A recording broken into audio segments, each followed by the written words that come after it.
La grâce et la paix vous sont données de la part de Dieu notre Père et de Jésus-Christ, son Fils, notre Seigneur. Amen. Chers frères et sœurs, chers amis, vous êtes venus comme vous êtes. Je ne sais pas si vous connaissez cette expression, « venez comme vous êtes ».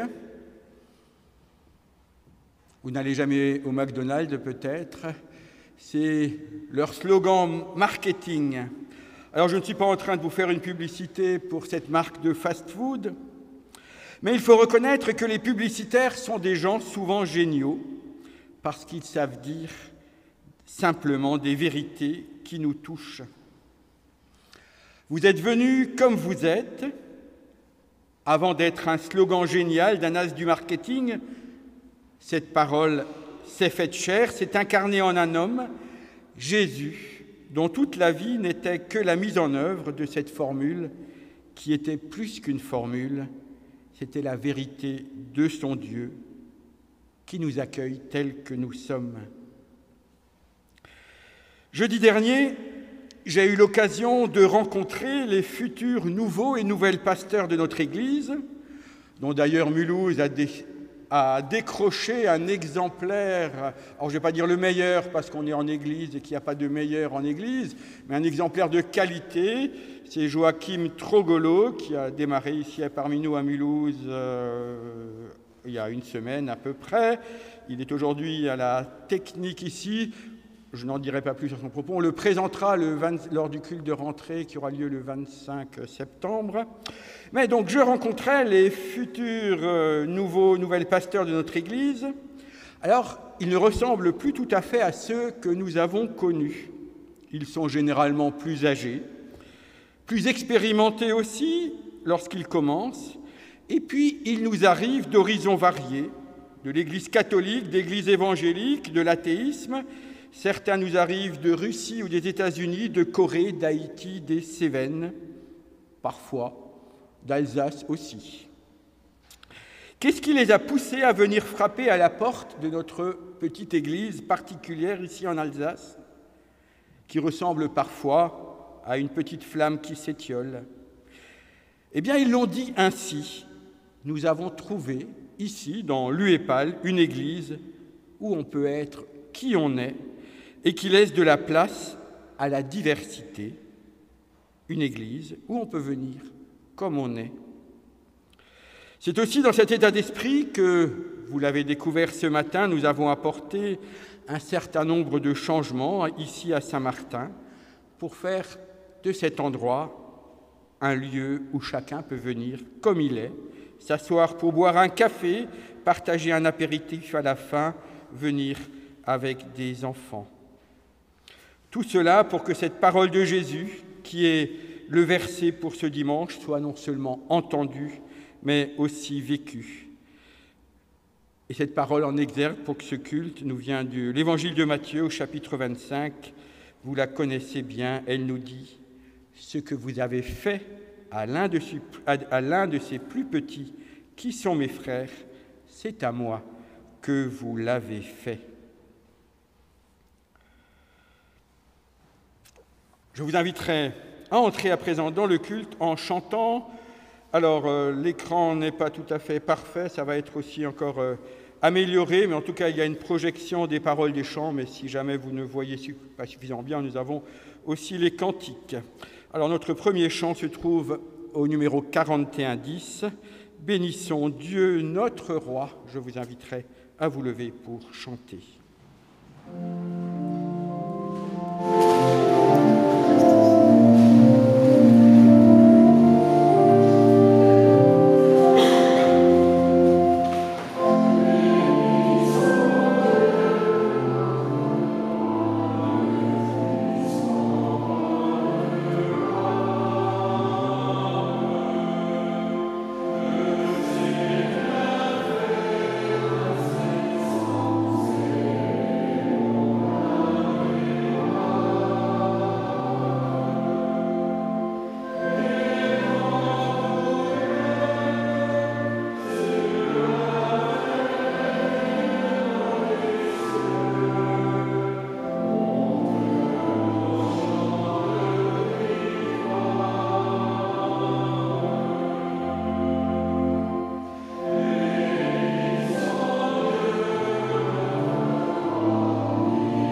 Chante, ô mon âme, la louange de l'Éternel.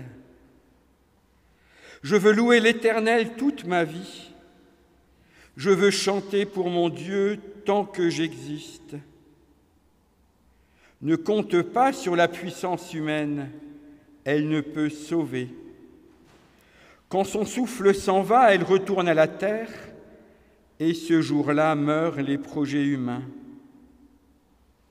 Mais il est heureux, celui qui s'appuie sur le Dieu de Jacob. Il est heureux, celui qui met son espoir dans l'Éternel son Dieu. C'est lui qui a fait le ciel et la terre, et la mer, et tout ce qu'il renferme. L'Éternel est fidèle pour toujours. Il fait justice aux opprimés, aux affamés. Il donne le pain, et l'Éternel nous délivre de nos chaînes. L'Éternel ouvre les yeux des aveugles. L'Éternel redresse les accablés. L'Éternel aime le juste.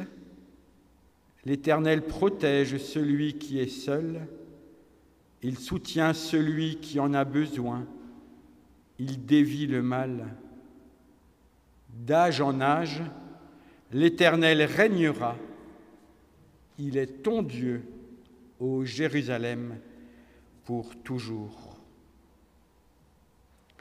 Nous prendrons pour les répons liturgiques le psaume 25, une strophe après l'autre, donc vous pourrez conserver votre cantique ouvert. Et nous commençons par la première strophe. « À toi, mon Dieu, mon cœur monte ».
Vous avez entendu qu'il a été dit, tu aimeras ton prochain et tu haïras ton ennemi.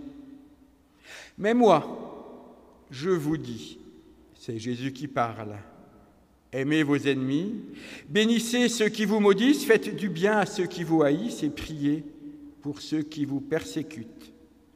C'est alors que vous serez fils de votre Père qui est dans les cieux, car il fait lever son soleil sur les méchants et les bons, et il fait pleuvoir sur les justes et les injustes. Frères et sœurs, dans l'Écriture, l'amour n'est pas une question de sentiment, mais d'engagement. Le prochain n'est pas celui que l'on apprécie, mais celui qui est aimé de Dieu, qui fait lever son soleil sur les méchants comme sur les bons. Prions.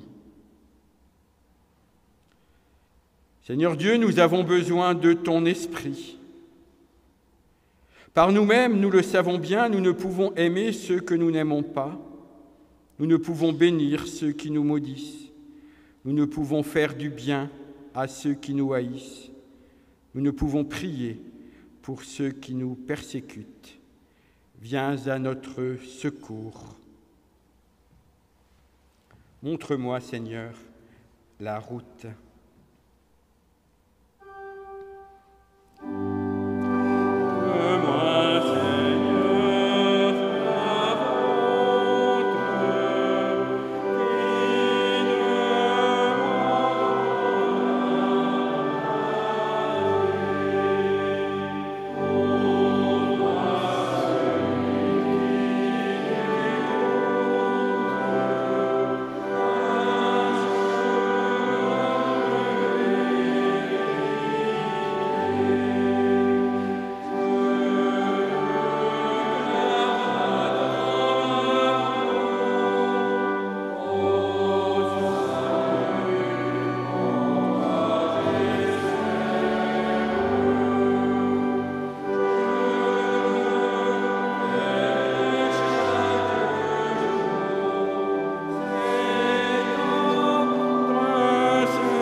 Une prière afro-américaine et dit « Seigneur, nous ne sommes pas ce que nous devrions être, nous ne sommes pas ce que nous voudrions être, nous ne sommes pas ce que nous serons, mais grâce te soit rendue, nous ne sommes pas ce que nous étions. »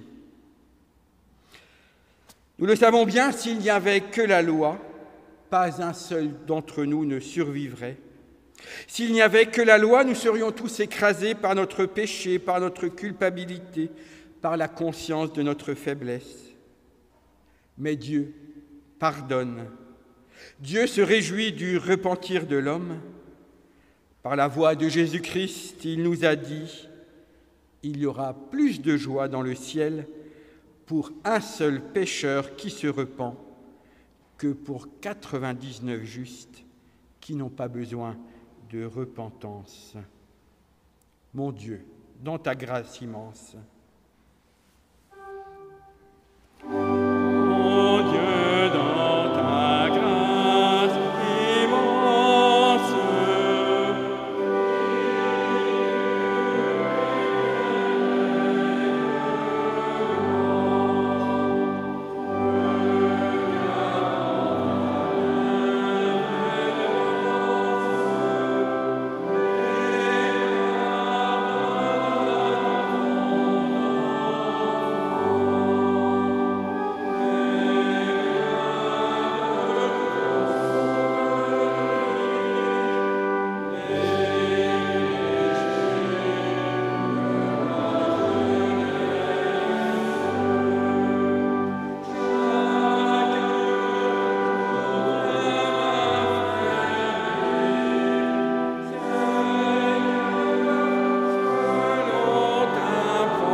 il est dit dans le livre du prophète Ésaïe, « Comme la pluie et la neige descendent des cieux, et n'y retournent pas sans avoir arrosé, fécondé la terre et fait germer les plantes, sans avoir donné de la semence au semeur et du pain à celui qui mange.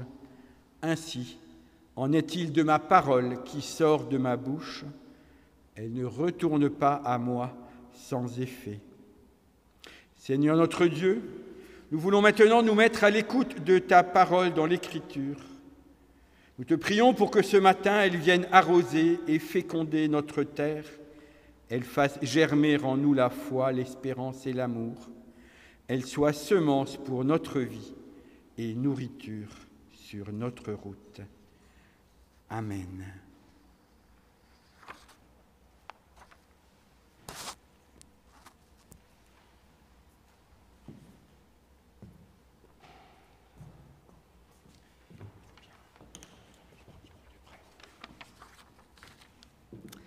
Nous lirons tout d'abord dans l'Ancien Testament, dans les Lévitiques, au chapitre 13, plusieurs versets entrecoupés.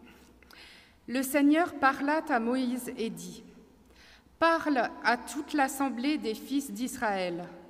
Tu leur diras : Soyez saints, car moi, le Seigneur votre Dieu, je suis saint. Chacun de vous respectera sa mère et son père, et observera mes sabbats.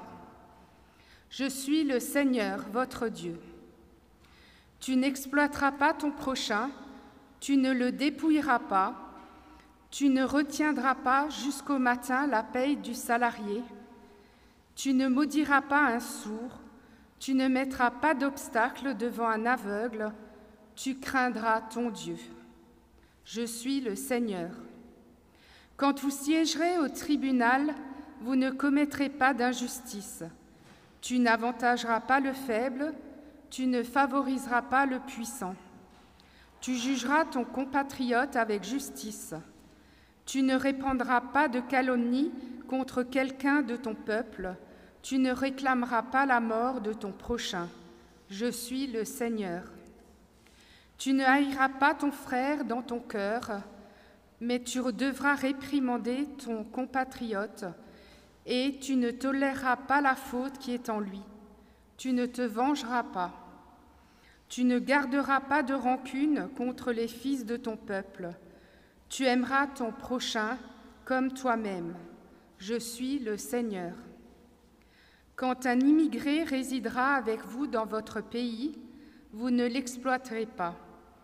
L'immigré qui réside avec vous sera parmi vous, comme un Israélite de souche, et tu l'aimeras comme toi-même. Car vous-même, vous avez été immigrés au pays d'Égypte. Je suis le Seigneur, votre Dieu. Dieu d'amour, tu fais connaître.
Lecture de l'Évangile de Luc, chapitre 10, versets 25 à 37.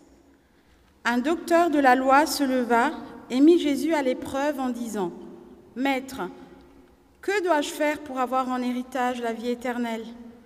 Jésus lui demanda : « Dans la loi, qu'y a-t-il d'écrit et comment lis-tu » L'autre répondit : « Tu aimeras le Seigneur ton Dieu de tout ton cœur, de toute ton âme, de toute ta force et de toute ton intelligence, et ton prochain comme toi-même. » Jésus lui dit : « Tu as répondu correctement. Fais ainsi et tu vivras. » Mais lui, voulant se justifier, dit à Jésus : « Et qui est mon prochain ?» Jésus reprit la parole. Un homme descendait de Jérusalem à Jéricho, et il tomba sur des bandits. Ceux-ci, après l'avoir dépouillé et roué de coups, s'en allèrent et le laissant à moitié mort. Par hasard, un prêtre descendait par ce chemin, il le vit et passa de l'autre côté. De même, un lévite arriva à cet endroit et il le vit et passa de l'autre côté. Mais un Samaritain qui était en route arriva près de lui. Il le vit et fut saisi de compassion. Il s'approcha et pansa ses blessures en y versant de l'huile et du vin. Puis, il le chargea sur sa propre monture, le conduisit dans une auberge et prit soin de lui. Le lendemain, il sortit 2 pièces d'argent et les donna à l'aubergiste en lui disant : « Prends soin de lui. Tout ce que tu auras dépensé en plus, je te le rendrai quand je repasserai. » Lequel de toi, à ton avis, a été le prochain de l'homme tombé aux mains des bandits ? Le docteur de la loi répondit : « Celui qui a fait preuve de pitié envers lui. » Jésus lui dit : « Va, et toi aussi, fais de même. »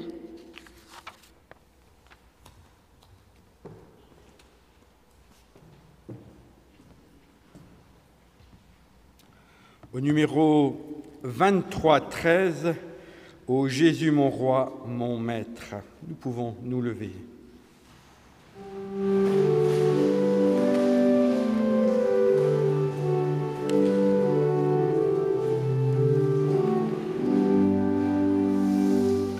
Quand j'ai pu le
Chers frères et sœurs, j'ai amené mon verre.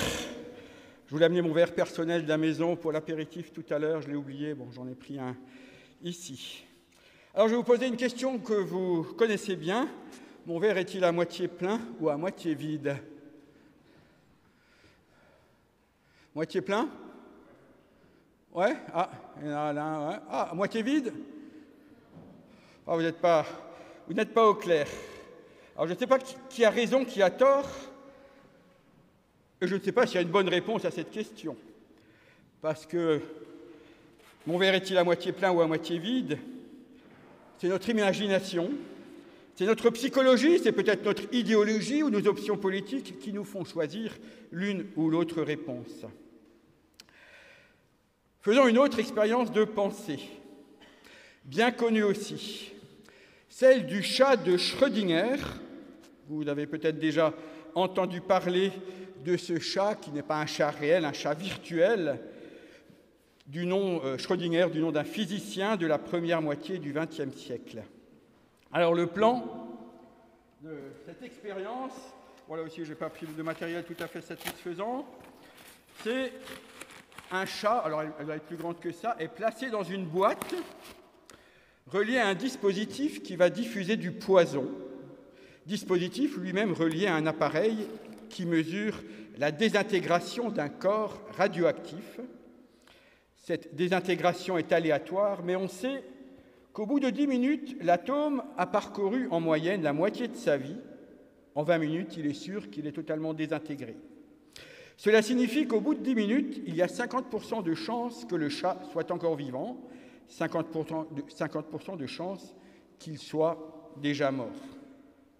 Si on n'ouvre pas la boîte, la théorie quantique, qui est l'enjeu de cette expérience de pensée, dira qu'il est à la fois vivant et mort. Comme Joachim n'a pas accepté de me prêter son chat pour l'expérience, je vous la fais aussi comme expérience de pensée. C'est pour vous dire que si vous croisez un chat maintenant à Saint-Martin, il s'appelle Karma. Voilà, ne soyez pas étonnés, vous pourrez lui parler et tout cela. Schrödinger a bien expliqué qu'il s'agissait d'une expérience de pensée quant à des phénomènes qui se passent au niveau atomique et non pas au niveau du vivant. Nous allons tenter encore une troisième expérience pour comprendre cela.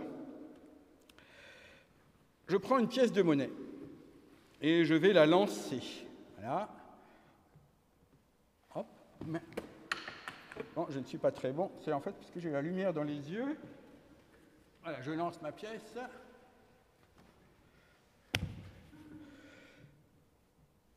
Au moment où la pièce, alors je ne veux pas regarder ce qu'elle fait, voilà. Au moment où la pièce était à son apogée, était-elle pile ou face? À ce moment-là, personne ne pouvait encore le savoir, personne ne pouvait savoir de quel côté elle allait atterrir. Elle était à la fois pile et face. Et maintenant qu'elle est ici, elle a atterri, est-elle pile ou face? Tant que je ne la regarde pas, elle est toujours à la fois pile et face. Je ne vais pas la regarder. Prenons un quatrième exemple, encore plus connu. C'est peut-être l'histoire la plus connue au monde, la parabole du bon samaritain que nous a lu Adidja. Que nous raconte ce récit? Un homme tombe sur des bandits, ceux-ci le dépouillent, le rouent de coups et puis le laissent à moitié mort. Par hasard, un prêtre descend par ce chemin, il le voit, il passe outre, et puis un lévite arrive, il le voit et il passe outre. On note tout d'abord que ces deux passants passent par hasard. Ils auraient pu ne pas passer. Il y a de l'aléatoire dans le déroulement de nos vies. Les deux hommes ont ensuite en commun d'être des hommes très religieux. Ceci est moins aléatoire. Cela relève d'un choix. Ils vont choisir aussi de ne pas s'arrêter. Là aussi, cela relève de la décision, du choix personnel. Comme ils sont spécialistes en questions religieuses, ils connaissent très bien les lois rituelles, et parmi ces lois, il y en a une qui vient du livre des Nombres et qui dit « Celui qui touche un mort est impur, s'il ne se purifie pas, il souille la demeure du Seigneur. Or, la victime est quasi morte dans le fossé. On peut imaginer qu'ils sont peut-être en route, en tant que religieux, pour un pèlerinage ou pour aller accomplir le service du temple à Jérusalem. S'ils ont ce verset en tête, ils souillent, s'ils ne se purifient pas, ils souillent la demeure du Seigneur. On peut imaginer que c'est pour ne pas risquer de se trouver en situation d'impureté qu'ils vont passer leur chemin. Mais lorsque je dis cela, c'est un choix de ma part, c'est une interprétation, comme de dire le verre est à moitié plein ou à moitié vide, parce que le texte ne nous donne pas l'explication. Je suis forcé de l'imaginer. Mais cette explication, néanmoins, a été jugée dans l'histoire de la théologie, de ses commentaires, comme l'explication la plus cohérente. Mes deux voyageurs, mes deux religieux, sont des légalistes, si mon interprétation est juste. Ils placent la loi au-dessus de la vie. La vie qui, elle, est soumise au hasard, à l'aléatoire, comme ma pièce, comme la désintégration de l'atome. Mais mes deux religieux, eux, n'acceptent pas l'aléatoire. Le problème, et c'est ce que Jésus va mettre au jour, c'est qu'en se pensant fidèles à la loi, ils vont quand même faire un choix. Ils se pensent obéissants à la loi biblique, à Dieu, donc, mais en fait, ce n'est pas vrai. Parce que les lois bibliques ne sont jamais monolithiques. S'ils n'étaient pas enfermés dans leur rigidité, dans leur idéologie, ils auraient eu l'honnêteté de se souvenir que dans la Torah, il n'y a pas que cette loi, et qu'il y en ait d'autres qui peuvent entrer en contradiction avec celle-ci. Et en particulier, une loi qui nous a été lue tout à l'heure dans le livre du Lévitique, par Élisabeth, non, c'était qui a lu par Catherine, pardon, oui, par Catherine, et qui nous disait « Tu aimeras ton prochain comme toi-même ». Mais mes deux religieux, avec leurs esprits intégristes, monomaniaques, ne supportent ni les contradictions, ni la complexité, ni l'aléatoire. Eux, les experts qui connaissaient les textes par cœur, ont ici un fâcheux trou de mémoire ou une mémoire sélective.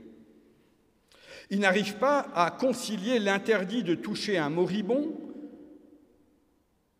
et l'invitation à aimer son prochain. On parlerait aujourd'hui d'une dissonance cognitive, et celle-ci leur est insupportable. Ils vont la résoudre en fermant leur cœur, en se persuadant qu'ils sont de bons croyants obéissant à Dieu. Mais ce n'est pas vrai. Parce que Dieu n'invite pas à l'obéissance sourde et aveugle, mais à la responsabilité personnelle. Et cette dissonance, dans les lois de la Torah, avait pourtant déjà été repérée par les théologiens juifs dans l'Antiquité. Un contemporain de Jésus, qui s'appelait Rabbi Akia, avait commenté déjà la phrase du Lévitique en remarquant que cette phrase qui dit, je le rappelle, « Tu aimeras ton prochain comme toi-même », se trouvait au chapitre 13 du livre, au milieu du chapitre 13 du livre du Lévitique qui comporte 27 livres. C'est-à-dire qu'elle était au milieu, cette phrase était exactement au milieu du livre du Lévitique. Et le livre du Lévitique, disait-il, ou avait-il repéré, était lui-même le 3e livre de la Torah sur 5, sur les 5 livres du Pentateuque, c'est-à-dire encore une fois au milieu. Ainsi, Rabbi Akia nous disait, tu aimeras ton prochain comme toi-même, est situé exactement au cœur de la Torah, comme le tabernacle, la présence de Dieu était au milieu du cortège des Hébreux. Rabbi Akia dira « Tu aimeras ton prochain comme toi-même » est, pour moi, la loi la plus importante, le principe de base, la règle d'or de la Torah, le cœur de la Torah. Nous pouvons comprendre que si des lois sont nécessaires à la vie humaine, il y a néanmoins des hiérarchies entre celles-ci et un principe fondateur qui doit les régir. Pour l'Ancien Testament, ce principe, comme pour le Nouveau, est celui de l'amour. L'amour du prochain dans l'Ancien Testament, repris par Jésus, qu'il élargira encore à l'amour des ennemis. Ou peut-être que plutôt que l'élargira, il le précisera. Ainsi, la question du docteur de la loi qui rencontre Jésus et qui a besoin, lui aussi, de résoudre sa dissonance cognitive, trouve sa réponse dans la parabole du bon samaritain que raconte Jésus, comme dans le Lévitique. Et pourquoi Jésus a-t-il choisi de mettre en scène un samaritain, qui était une des populations les plus honnies d'Israël, aux côtés de l'ennemi héréditaire qui était le peuple philistin? À cause, probablement, en tout cas c'est ainsi qu'il me plaît de le lire, de l'invitation à cet amour de l'ennemi. Pour rappeler ce que je viens de dire, l'amour du prochain, ce n'est pas seulement aimer ceux qui nous aiment, que nous connaissons déjà, c'est m'approcher de celui qui m'est étranger. Et Jésus, cette idée-là, il ne l'a pas non plus inventée. Elle était présente déjà dans le Lévitique, puisque si on reprend l'extrait de la fin du texte qui nous a été lu, il nous est dit « L'immigré qui réside avec vous sera parmi vous comme un Israélite de souche, et tu l'aimeras comme toi-même. » C'est là la phrase « Car vous avez été vous-même immigrés au pays d'Égypte. » Jésus n'a pas inventé l'amour du prochain, ni même l'amour de l'étranger. Il l'a seulement dégagé à l'intérieur du Lévitique et situé à la place qui devait être la sienne dans la Bible, c'est-à-dire la première. Et c'est à partir de ce verset, de cet amour du prochain, qu'il faut éclairer la lecture de tous les autres textes. Ainsi, l'amour n'est pas simplement un sentiment ou une émotion, il est aussi un effort, un engagement qui me contraint à quitter à la fois le domaine de la loi aveugle, qui sélectionne ceux qui sont aimables de ceux qui ne le sont pas, comme le domaine de l'émotion qui me conduirait à aimer ceux qui me ressemblent, ceux qu'il me plaît d'aimer, ceux qu'il est plus facile d'aimer. Mais il y a encore une autre raison pour laquelle ces religieux ne se sont pas arrêtés. Relisons la description de la situation. Un homme descend de Jérusalem à Jéricho, il tombe sur des bandits qui le dépouillent, le rouent de coups, ils s'en vont et ils le laissent à moitié mort. Si je reprends mon verre, si je reprends ma pièce dont je ne sais toujours pas sur quoi elle est tombée, si je reprends le chat virtuel de Joachim, est-ce qu'ils sont à demi pleins ou vides? Est-ce que la pièce est tombée sur pile ou face? Est-ce que mon chat est mort ou vivant? Est-ce que l'homme blessé est à moitié mort ou à moitié vivant? Les religieux ont vu un homme à demi-mort. Ils n'ont pas vu qu'il était aussi et d'abord un homme à demi-vivant. Eux se sont arrêtés en se disant « il risque de mourir, il risque de devenir un homme mort », mais ils n'ont pas pensé qu'il était aussi. En tout cas, ils ne se sont pas comportés en considérant qu'il était aussi à demi-vivant. Selon l'expression consacrée, cet homme était entre la vie et la mort, comme le chat de Schrödinger, comme ma pièce de monnaie. Et personne à cet instant ne pouvait savoir s'il allait vivre ou mourir. Sauf que si personne ne l'avait pris en charge, il était certain de mourir. Un peu comme si, déçu que mon verre ne soit pas totalement plein, je me mettais à bouder et je choisissais de ne pas le boire du tout. Ce serait gâché. Nous pourrions nous dire aussi que la situation de l'homme blessé est une métaphore de nos vies. D'ailleurs, ce personnage est celui du récit pour lequel il nous est donné le moins d'informations. Il n'a pas de nom, il n'a pas de fonction, il n'a pas d'origine, il n'a pas de religion. Alors que les autres ont au moins, soit il est samaritain, soit il est lévite, ce qui est une fonction, une profession. Lui, tout ce qu'on sait, il est blessé. Tout ce qu'on sait, c'est qu'il est entre la vie et la mort. Et n'est-ce pas, en fait, notre lot à tous? Est-ce que nous ne sommes pas, nous tous ici, entre la vie et la mort? Savez-vous quel est l'âge auquel nous sommes statistiquement au milieu de notre vie?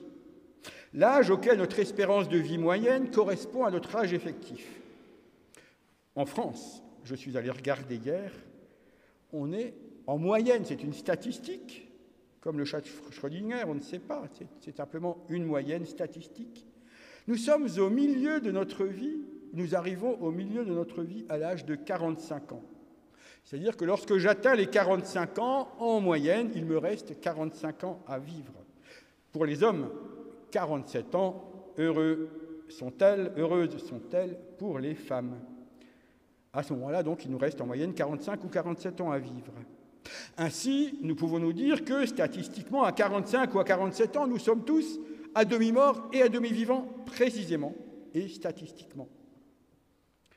La question que nous pouvons alors nous poser est « Comment vais-je m'aimer moi-même maintenant, lorsque j'ai 45 ou 47 ans, alors que je suis un demi-mort ou un demi-vivant?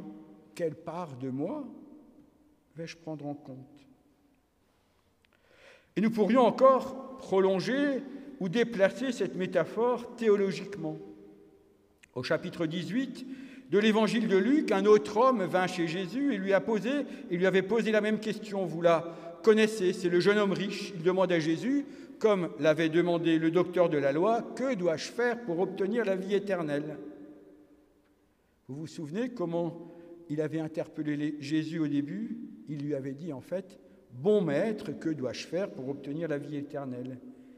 Et savez-vous, vous souvenez-vous ce que Jésus lui avait répondu? La première chose qu'il lui a répondu. Je fais un peu de caté ou un quiz. Bon maître, que dois-je faire pour hériter de la vie éternelle? Ah, c'est qui? Merci Sonia. Pourquoi m'appelles-tu bon?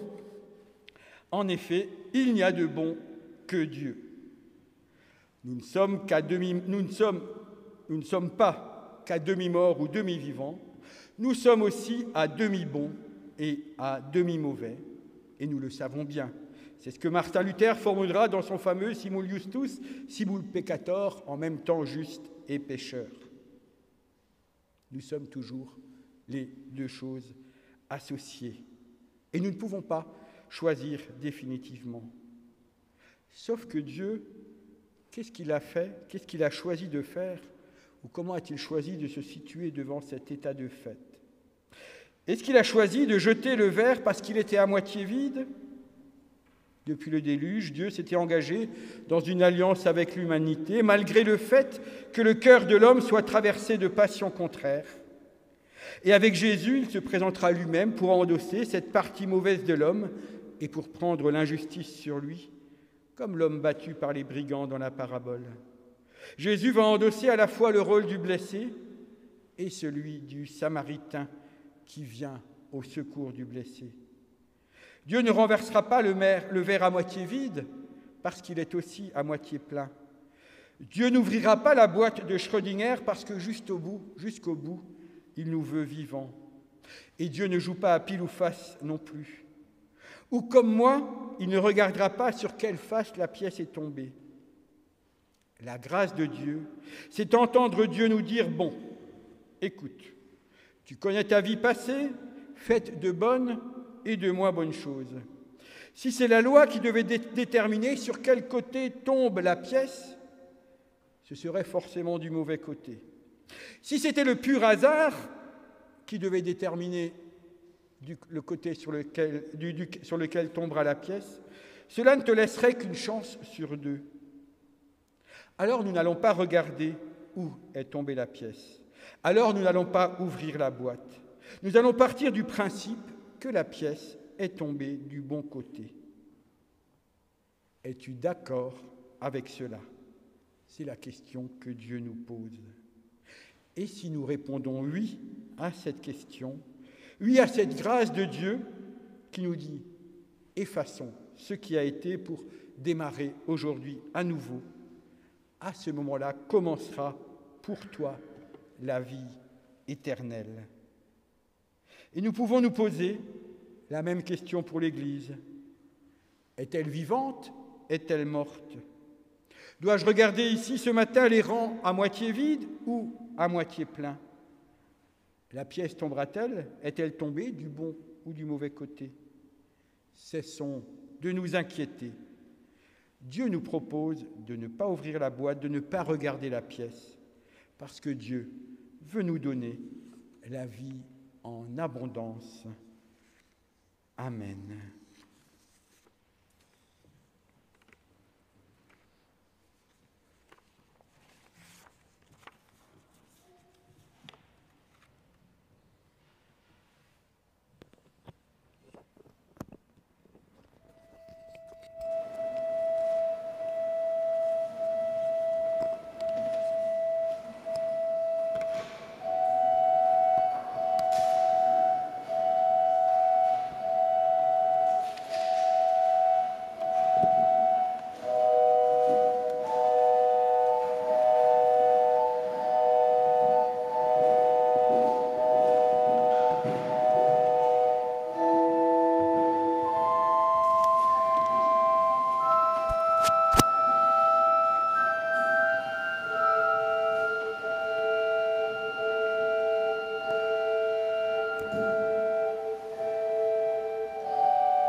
Merci Jean-Jacques Finance de nous accompagner aujourd'hui à l'orgue.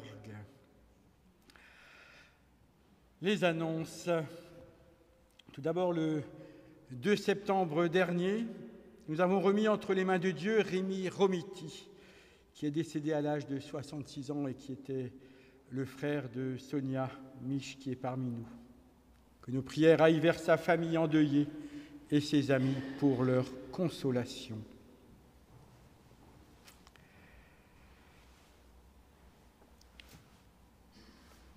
Parmi les nouveautés de ce temps de rentrée, nous avons renouvelé totalement le site internet de la Dynamique mulhousienne. L'adresse n'a pas changé, mais allez y jeter un œil. C'est toujours protestant avec un s-mulhouse.fr, mais il est totalement renouvelé. Vous y trouvez les informations, les horaires des cultes, toutes les études bibliques, plein d'informations et aussi les cultes enregistrés. Pour ce qui est des cultes, justement, nous fonctionnons donc actuellement, depuis cette rentrée, avec 2 cultes. Il y a en ce moment même aussi un culte à Ailzac. Dimanche prochain, ce sera donc similaire. Nous nous retrouvons ici à Saint-Martin à 10h et à Ailzac à 10h. Dans 2 semaines, par contre, ce sera le culte de rentrée pour nos paroisses, l'occasion d'accueillir officiellement Joachim, aussi les catéchumènes, et puis de vous présenter un petit peu le programme de la rentrée. Rentrée, c'est aussi, donc on a renouvelé le site internet, avec en particulier, parce que j'ai découvert les talents époustouflants de Francis Muller, qui, lorsqu'il n'est pas pasteur, est un bricoleur génial. Il a transformé un certain nombre de choses ici. Alors tout n'est pas encore terminé, l'écran va être amélioré, mais en tout cas, nous avons créé un espace enfant ici. On va encore y apporter du matériel.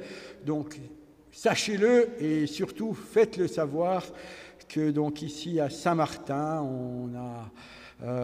on a amélioré, on a configuré l'espace pour pouvoir avoir un espace accueillant. Même chose pour le hall d'entrée.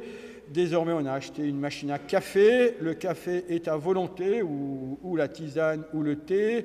On fera à partir de 9h30 les dimanches. Si vous voulez venir, n'ayez pas peur de venir trop tôt. Vous pouvez venir vous asseoir, papoter avec ceux qui sont là. Et à l'issue des cultes, nous proposerons également systématiquement de rester pour ceux qui en ont la possibilité, pour un pot, pour aussi la convivialité et aussi, comme nous sommes maintenant plusieurs paroisses associées, pour faciliter la rencontre des uns avec les autres.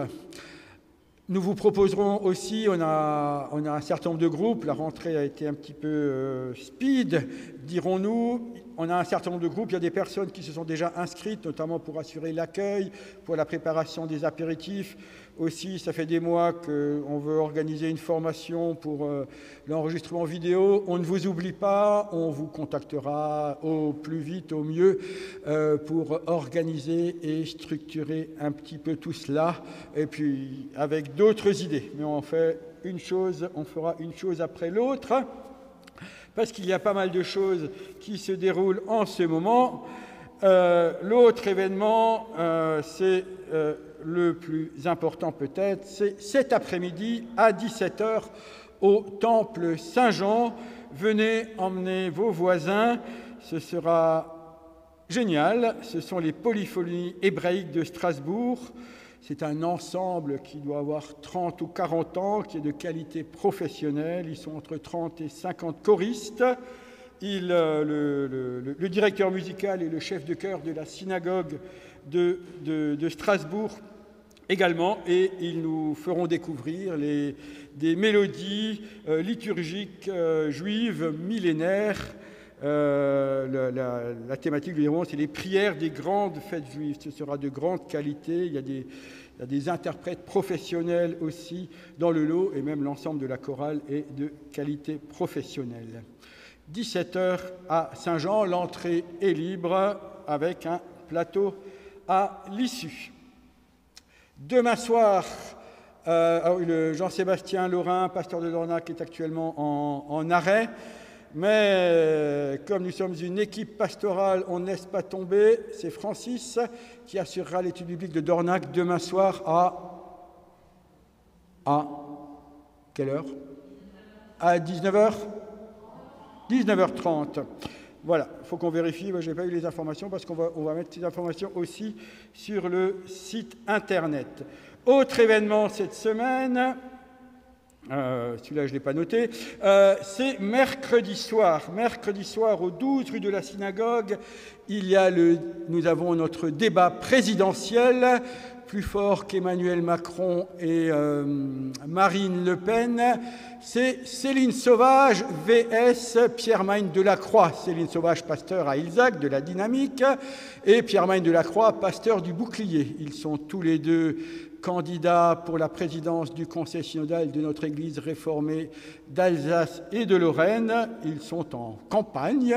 Voilà, il ne faut pas avoir peur du mot. Ils nous présentent chacun un programme, une vision d'Église. Ils ont déjà été à Clébourg et à Amnéville la semaine passée. Cette semaine, ils sont en tournée à Mulhouse et c'est ouvert à tout le monde. Donc, Maison du Protestantisme, 12 rue de la Synagogue, mercredi soir à 19h30. Venez les soutenir, les écouter, vous faire votre idée. Il y a toujours la possibilité de s'inscrire pour le pèlerinage œcuménique franco-germano-helvétique le 24 septembre au Mont-Saint-Odile.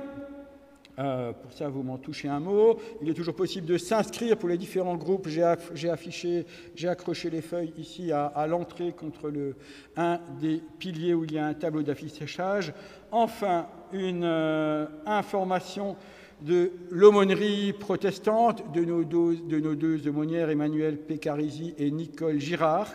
Elles vous font savoir qu'elles recherchent des bénévoles, 2 ou 3 personnes, plutôt 3, pour un peu de bénévolat d'auxiliaire d'aumônerie sur les établissements, en particulier de la Fondation, parce qu'ils accueillent des cas de plus en plus lourds. Ils aimeraient renforcer un peu leur équipe. Et puis par ailleurs, là j'ai mis des papiers aussi, je ne vais pas vous le détailler, l'aumônerie donc hospitalière propose aussi une journée pour les bénévoles de formation le 1er octobre. Si c'est des choses qui vous intéressent, vous pouvez prendre la feuille ou contacter Emmanuel ou Nicole Girard ou l'un des pasteurs. Dernière chose, et après on chante, et il est un peu tôt, mais voilà. La paroisse d'Ilzac et Saint-Martin, même si nous sommes associés, mais en tout cas c'est sur ces 2 secteurs-là qu'est porté le projet, mais il sera ouvert à tous, réfléchit déjà à la réalisation des couronnes d'avant et disent que si, il y a des feuilles de commande qui vont être disponibles dans les églises dès maintenant parce qu'ils ont besoin que le 6 novembre, alors vous avez encore 1 mois et demi, d'avoir des listes pour pouvoir mesurer au mieux la fabrication. Ouf. On chante pour se détendre un petit peu. Tu m'as aimé, Seigneur. Nous nous levons.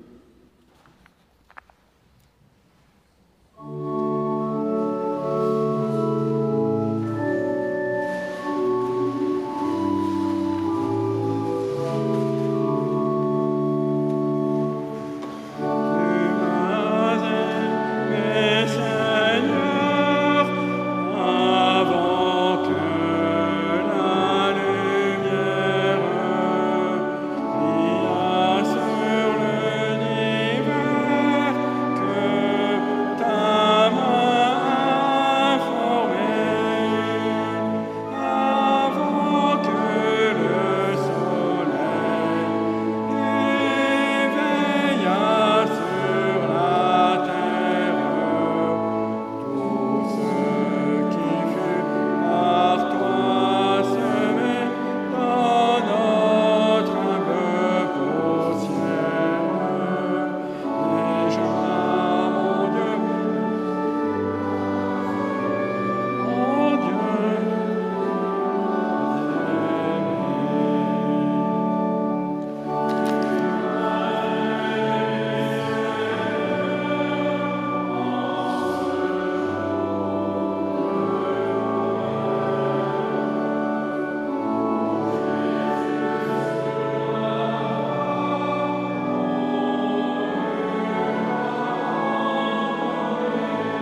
restons debout pour prier. Seigneur notre Dieu, aujourd'hui nous voulons porter dans la prière nos ennemis. Tout ce que nous ne supportons pas dans ce monde, les moustiques et les serpents, les épinards et les brocolis, mais aussi toutes les personnes qui ont le don de nous agacer, celles que nous n'aimons pas, celles que nous haïssons, celles qui nous ont blessés. Nous les déposons auprès de toi qui fais lever ton soleil sur elles comme sur nous, parce que ton amour est tellement grand que le nôtre.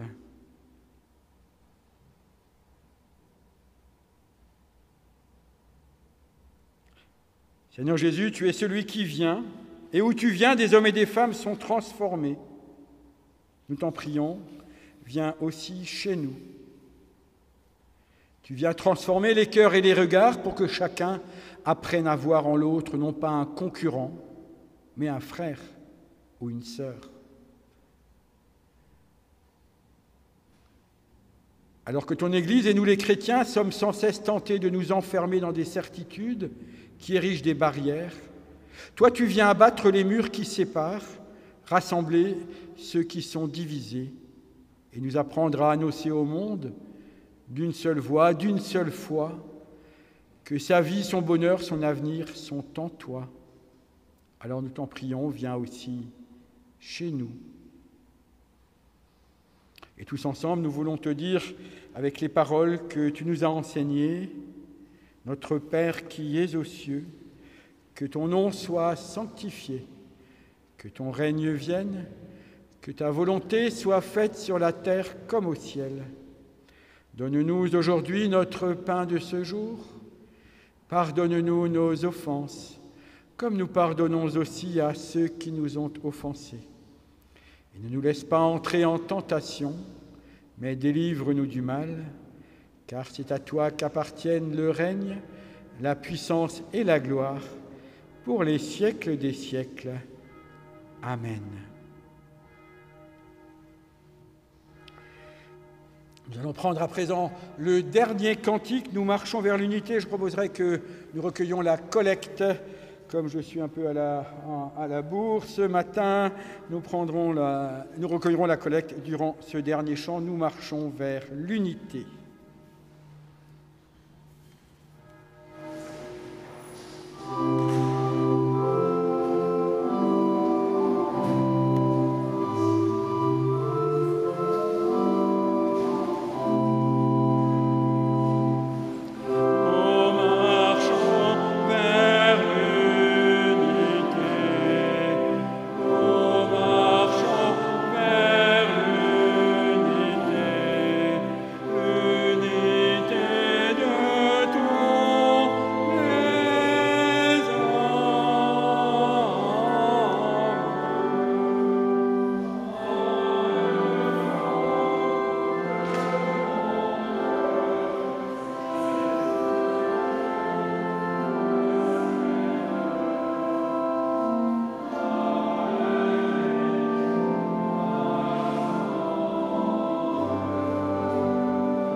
puisque nous avons partagé notre argent, encore une annonce, nous pouvons aussi partager notre temps. Vous êtes invités, si vous le souhaitez, à devenir bénévole pour l'accueil des étudiants, pour la préparation des repas le vendredi soir. Il y en a quelques-uns parmi nous présents, des bénévoles, mais on en recherche d'autres. Le premier repas, ce sera vendredi prochain, et donc on attend entre 10 et 15 étudiants, et on aimerait enrichir un peu notre équipe. Un petit engagement, une fois par mois, une fois tous les 2 mois, ou plus pour ceux qui peuvent. N'hésitez pas à venir me voir à la fin du culte. Et je vous invite à recevoir la bénédiction du Seigneur. Que ton esprit, Seigneur, élargisse notre cœur et l'ouvre à tous ceux que nous allons rencontrer. Que ton amour porte en nous des fruits de bénédiction. Que sa paix, qui dépasse tout ce qu'on peut comprendre, garde vos cœurs et vos pensées en Jésus, le Christ. Amen.